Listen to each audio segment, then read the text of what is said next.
A gente vai acionar a nossa reportagem e, na sequência, a gente retoma a nossa conversa para trazer agora uma informação que tem tudo a ver com o que a gente está tratando aqui. Vários países já se manifestaram sobre a morte do opositor russo, Alexei Navalny. A manifestação mais contundente veio justamente do presidente dos Estados Unidos, Joe Biden. Biden foi bem incisivo, disse que, sem meias palavras, que Vladimir Putin é o responsável pela morte do ativista. Vários governos de várias partes do mundo já estão se manifestando. Mas e o Brasil? Por isso a gente volta ao vivo a Brasília. O repórter André Anelli vai trazer informações para a gente. Já houve alguma manifestação oficial, André? O Itamaraty já se posicionou sobre a morte do opositor russo?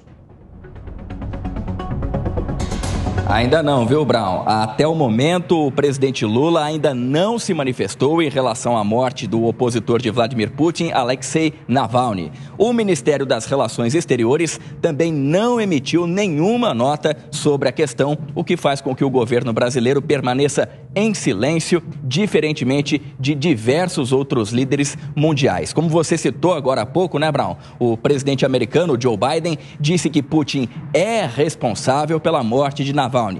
Biden ainda afirmou que Putin não visa apenas cidadãos de outros países, como o que está acontecendo na Ucrânia, mas também comete crimes terríveis contra o próprio povo.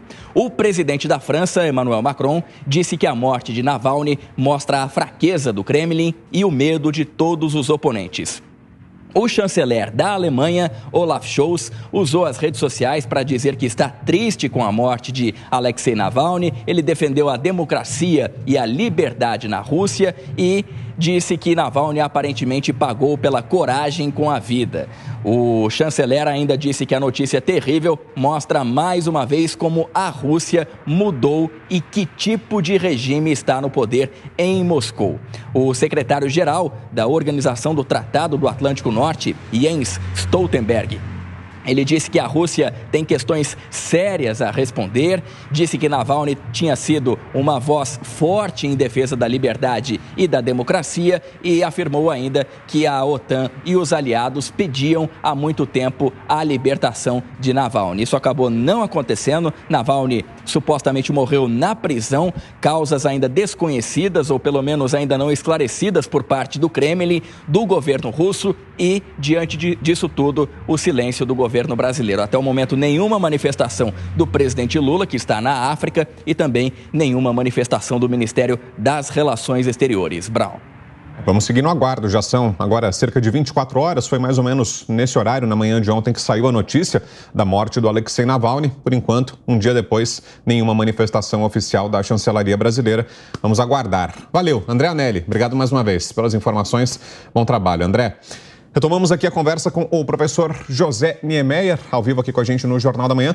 Ô, professor, tem uma expressão até batida, né, na análise política, que é silêncio ensurdecedor, né? Vira e mexe, ela surge. Será que é o caso aqui? Em diplomacia, a gente sabe que todo movimento é muito calculado, bem pensado, as palavras são escolhidas a dedo.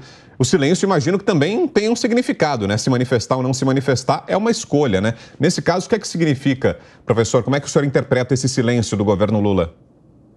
Brau, quando ocorreram os atentados de 11 de setembro de 2001, o chanceler Celso Laffer, de Fernando Henrique Cardoso, à época presidente, fez uma declaração imediata com relação aos atentados. Fernando Henrique não se pronunciou imediatamente, mas o chanceler se manifestou. É o mínimo que deveria ocorrer com relação à administração do presidente Lula. Se o presidente Lula não vê que é de bom tom ou que não é a ação diplomática mais correta, como presidente da República, se manifestar agora, pelo menos seu chanceler Mauro Vieira deveria se manifestar. A informação que a gente tem é que ontem, numa roda de conversa durante a viagem, quando o repórter perguntou ao chanceler e ao próprio presidente se haveria alguma declaração sobre a morte do líder da oposição na Rússia, Mauro Vieira fez assim com o dedo. Muito, muito ruim essa posição.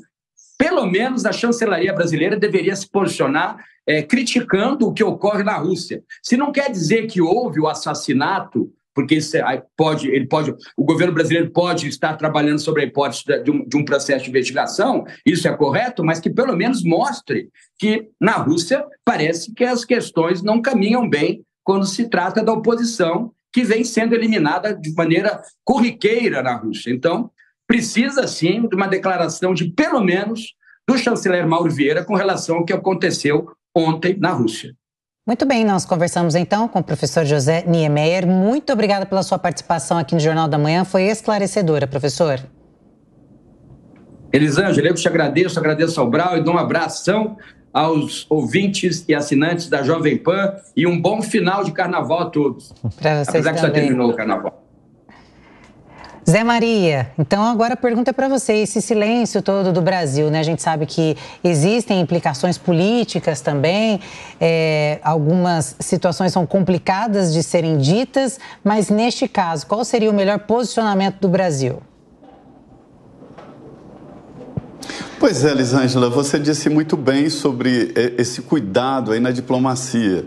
Eu costumo relembrar, eu era um repórter iniciante aqui em Brasília e fui exatamente cobrir no Itamaraty uma crise e me deparei com uma nota: o Brasil vê com preocupação a situação.